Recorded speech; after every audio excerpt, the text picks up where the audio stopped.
Hello दोस्तों, दौड़वाणी channel में आपका स्वागत है। आज की इस वीडियो में हम जीव विज्ञान की शुरुआत करेंगे। जीव विज्ञान शब्द का सर्वप्रथम प्रयोग लेमार्क एवं ट्रिवियरस ने किया था। जीव विज्ञान का जनक अरस्तु को कहते हैं। जीव विज्ञान शब्द का सर्वप्रथम प्रयोग लेमार्क एवं ट्रिवियरस ने किया था और जीव विज्ञान का जनक अरस्तु को कहते हैं। तो जीव विज्ञान का जनक अरस्तु को क्यों कहते हैं? क्योंकि जीव विज्ञान के बारे में सबसे डिटेल में अरस्तु ने ही बताया था। जीव विज्ञान को एक विषय का रूप अरस्तु ने ही दिया था। जीव विज्ञान को इंग्लिश में बायोलॉजी कहते हैं, जिसको वायोधन लॉजी भी लिख सकते हैं। वायो का अर्थ होता है सजीव, लॉजी का अर्थ होता है अध्ययन, अर्थात स्टूडेंट सजीवों का अध्ययन। जीव विज्ञान क्या है? तो जीव विज्ञान सजीवों का अध्ययन है। तो फिर सजीव क्या होता है? तो सजीवों में वृद्धि होती है, पोषण की क्रिया होती है, पाचन की क्रिया होती है, श्वसन की क्रिया होती है, उत्सर्जन की क्रिया होती है। ये जिसमें क्रियाएं होती हैं वो सभी सजीव कहलाते हैं। निर्जीवों में ये कोई भी क्रिया नहीं होती है। स्टूडेंट, आप लोग देखते होंगे, क्या लोहा, डायमंड, गोल्ड कुछ भी ले लीजिए, क्या उसमें वृद्धि होती है? नहीं। पोषण की क्रिया होती है? नहीं। पाचन की क्रिया होती है? नहीं। उत्सर्जन की क्रिया होती है? नहीं। अर्थात स्टूडेंट, निर्जीव में कोई सी क्रिया नहीं होती है। ये सभी क्रियाएं सजीवों में होती हैं और जिसमें ये क्रियाएं होती हैं उन्हीं को सजीव कहते हैं और सजीवों के अध्ययन को बायोलॉजी कहते हैं। जीव विज्ञान को बेसिक लेवल पे दो भागों में बांटा गया है। नंबर 1 जंतु विज्ञान, नंबर 2 वनस्पति विज्ञान। जंतु विज्ञान को इंग्लिश में जूलॉजी कहते हैं, वनस्पति विज्ञान को इंग्लिश में बॉटनी कहते हैं। जंतु विज्ञान का जनक अरस्तु को कहते हैं, वनस्पति विज्ञान का जनक थियोफ्रिस्टस को कहते हैं। जी हाँ दोस्तों, जीव विज्ञान का जनक जैसे अरस्तु को कहते हैं, वैसे ही जीव विज्ञान की एक शाखा जंतु विज्ञान का जनक भी अरस्तु को कहते हैं। वनस्पति विज्ञान का जनक थियोफ्रिस्टस को कहते हैं। अरस्तु की एक बहुत प्रसिद्ध पुस्तक है द हिस्टोरिया ऑफ एनिमेलिया, जिसमें जीव जंतुओं के बारे में बताया गया है। थियोफ्रिस्टस की एक बहुत प्रसिद्ध पुस्तक है द हिस्टोरिया ऑफ प्लांटेरम, जिसमें पेड़ पौधों के बारे में बताया गया है। तो ये बेसिक जानकारी थी जीव विज्ञान की। दोस्तों, अभी तक आपने हमारे चैनल को सब्सक्राइब नहीं किया है तो सब्सक्राइब कर लीजिए, बेल आइकन को ऑन कर लीजिए ताकि द्रोणवाणी की नई नई वीडियो आप तक पहुंच सकें। सबसे पहले कोशिका टॉपिक को पढ़ेंगे। ये 2 से 3 वीडियो में आएगा। तो सबसे पहला वीडियो है ये कोशिका सेल। सेल का बायोलॉजिकल नेम साइटो होता है। सेल की स्टडी को साइटोलॉजी कहते हैं। कोशिका शरीर की संरचनात्मक एवं क्रियात्मक मूलभूत इकाई है। तो स्टूडेंट, संरचनात्मक का मतलब क्या होता है? संरचनात्मक का मतलब होता है कि शरीर कोशिकाओं से ही मिलकर बना होता है। कुछ कोशिकाओं के मिलने से टिश्यू का निर्माण होता है, कुछ टिश्यू के मिलने से ऑर्गन बनता है, कुछ ऑर्गन सिस्टम के मिलने से बॉडी का निर्माण होता है। तो ओवरऑल स्टूडेंट्स, शरीर का निर्माण कोशिकाओं से ही होता है, इसीलिए इसको कहते हैं शरीर की संरचनात्मक इकाई है कोशिका। क्रियात्मक का मतलब क्या होता है स्टूडेंट? तो आपके शरीर में जो भी क्रिया होती हैं वास्तविक रूप से वो क्रिया किस में होती हैं? तो वो क्रिया सेल में होती हैं, अर्थात कोशिका में होती हैं। इसकी खोज 1665 ईस्वी में रॉबर्ट हुक ने वृक्ष की छाल से की। जी हाँ दोस्तों, सबसे पहले 1665 ईस्वी में रॉबर्ट हुक ने वृक्ष की छाल से खोज की थी, जो एक मृत कोशिका थी। तो स्टूडेंट, जो सबसे पहले कोशिका की खोज हुई थी वो एक मृत कोशिका थी।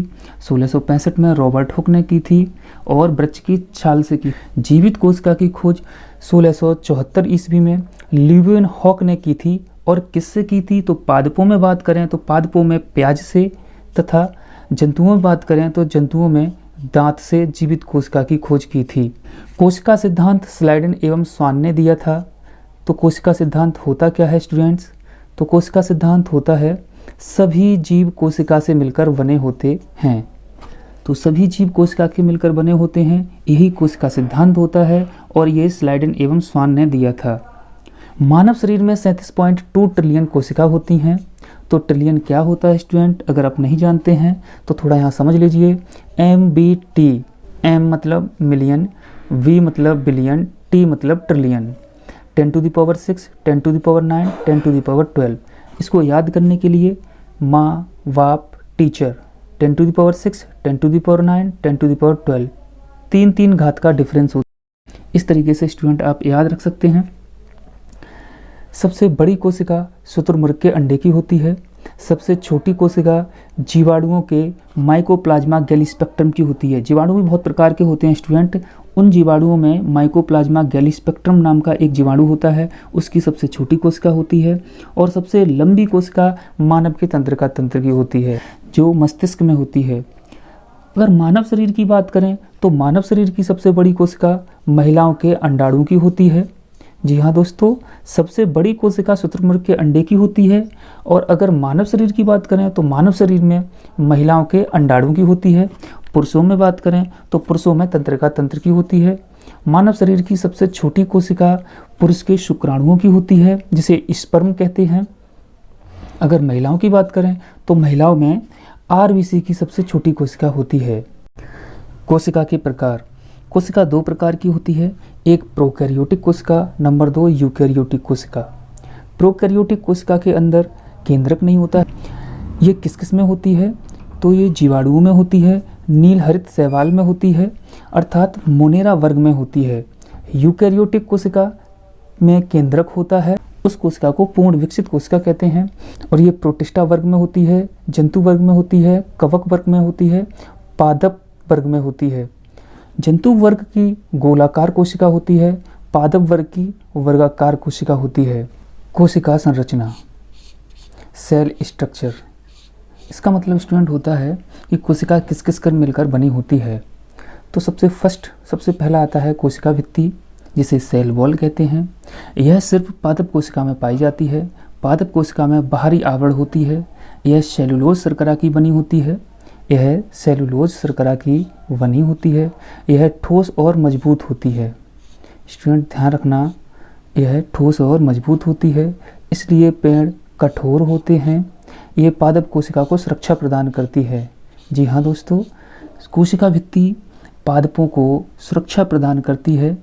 ये सबसे आउटर लेयर होती है, सबसे बाहरी परत होती है। और कोशिका भित्ति पादप कोशिकाओं में पाई जाती है, जंतु कोशिकाओं में नहीं पाई जाती है। नंबर 2 कोशिका झिल्ली। स्टूडेंट्स, कोशिका झिल्ली दोनों ही कोशिकाओं में पाई जाती है। पादप कोशिका की दूसरी लेयर होती है और जंतु कोशिका की पहली लेयर होती है। जैसा कि यहाँ इन चित्रों में दिखाया गया है, ये इसमें जो पहली लेयर है इसको कोशिका झिल्ली कहते हैं, ये जंतु कोशिका है।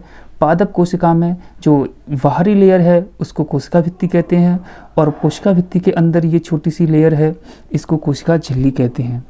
यह पादप और जंतु कोशिका दोनों में पाई जाती है। जंतु कोशिका की बाहरी आवरण होती है और पादप कोशिका में दूसरा आवरण होती है। यह अर्धपारगम्य झिल्ली होती है। यह फास्फोलिपिड और प्रोटीन की बनी होती है। जी हाँ दोस्तों, कोशिका झिल्ली फास्फोलिपिड और प्रोटीन की बनी होती है। ये अर्धपारगम्य झिल्ली होती है, अर्थात इसमें से कोई चीज़ को निकालना होता है तो कोशिका आसानी से निकाल देती है। किसी चीज़ को ग्रहण करना होता है तो कोशिका आसानी से ग्रहण कर सकती है।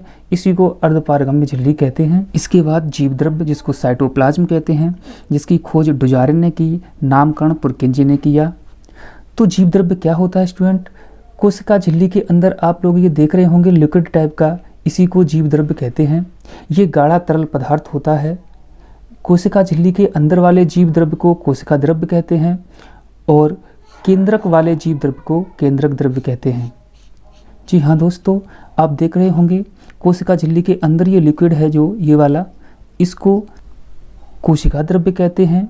और इसके अंदर ये केंद्रक जो है, इस केंद्र के अंदर जो जीव द्रव्य पाया जाता है उसको केंद्रक जीव द्रव्य कहते हैं। कोशिका द्रव्य में कोशिका के बहुत अंग पाए जाते हैं, जिनको एक एक करके हम कवर करेंगे। सबसे पहले कोशिकांग माइटोकॉन्ड्रिया को पढ़ते हैं, जिसको हिंदी में सूत्रकणिका कहते हैं। इसकी खोज अल्टमैन ने की, नामकरण वेंडा ने किया।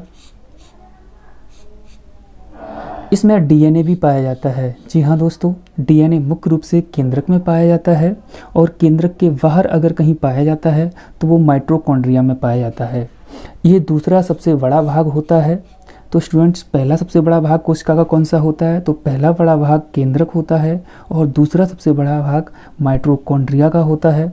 इसमें 2 झिल्लियाँ होती हैं और इन झिल्लियों में ऊर्जा संग्रहित रहती है। स्टूडेंट्स, जो 2 झिल्लियाँ होती हैं माइटोकॉन्ड्रिया में, उसमें ऊर्जा संग्रहित रहती है, इसीलिए माइटोकॉन्ड्रिया को हम पावर हाउस या ऊर्जा गृह भी कहते हैं। इसी में श्वसन की क्रिया भी होती है। श्वसन की क्रिया कहाँ होती है? तो माइटोकॉन्ड्रिया में होती है। पावर हाउस किसे कहते हैं? तो माइटोकॉन्ड्रिया को कहते हैं। तो पावर हाउस माइटोकॉन्ड्रिया को कहते हैं।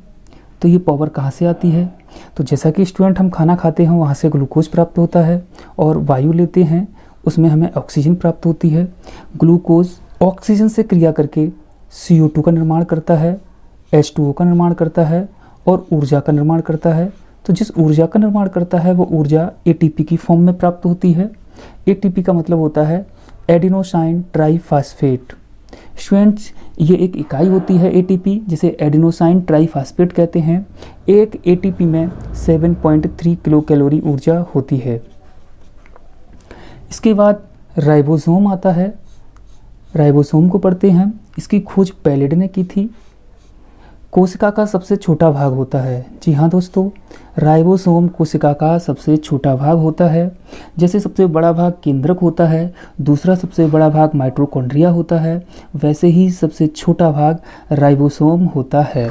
ये प्रोटीन का निर्माण करता है, इसलिए इसे प्रोटीन फैक्ट्री कहते हैं।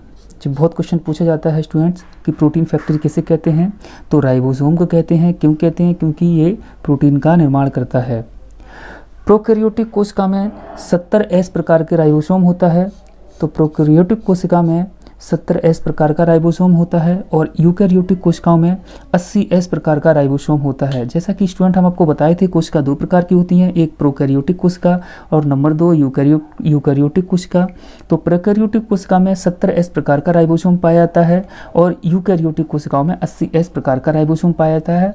राइबोसोम बेसिक लेवल पे 2 प्रकार का होता है, एक 70S और दूसरा 80S। यह अंतःप्रद्रव्य जलिका में लगे रहते हैं। जी हाँ दोस्तों, राइबोसोम जो होते हैं वो अंतःप्रद्रव्य जलिका में लगे रहते हैं। नंबर 6 गोल्जिकाए। गोल्जिकाए की खोज कैमिलो गोल्जी ने की थी। कोशिका पदार्थ को स्त्रावित करना इसका कार्य होता है। कोशिका पदार्थ को स्त्रावित करना यानी कि कोशिका में जो भी लिक्विड होता है उसको स्त्रावित कौन करता है? गोल्जिकाए करता है। कोशिका विभाजन के समय कोशिका प्लेट का निर्माण करता है और इसीलिए इसको मदर ऑफ सेल कहते हैं। स्टूडेंट्स, आप लोग याद रखना, कोशिका विभाजन के समय कोशिका प्लेट का निर्माण करता है और अपशिष्ट पदार्थों को बाहर निकालने का भी कार्य करता है। तो अपशिष्ट पदार्थों को जो बाहर निकालने का कार्य करता है, इसलिए इसे ट्रैफिक ऑफ पोलिस कहते हैं। और कोशिका विभाजन के समय कोशिका प्लेट का निर्माण करता है, इसलिए इसे मदर ऑफ सेल कहते हैं। तो यहाँ से भी क्वेश्चन बनता है, ट्रैफिक ऑफ पोलिस किसे कहते हैं? यातायात प्रबंधन किसे कहते हैं? तो गोल्जिकाए को कहते हैं। अगला है लाइसोसोम, जिसकी खोज डुवे ने की। इसके अंदर 24 प्रकार के अपघटीय हाइड्रोलाइटिक एंजाइम होते हैं। तो ये स्टूडेंट ये एंजाइम क्या करते हैं? इनकी प्रकृति अम्लीय होती है और ये बाहरी तत्वों को नष्ट करते हैं। जैसे सेल में कोई बाहरी तत्व आ जाता है तो लाइसोसोम अपने अंदर से एंजाइम निकालकर उस पर डाल देता है और वो चीज़ तुरंत नष्ट हो जाती है।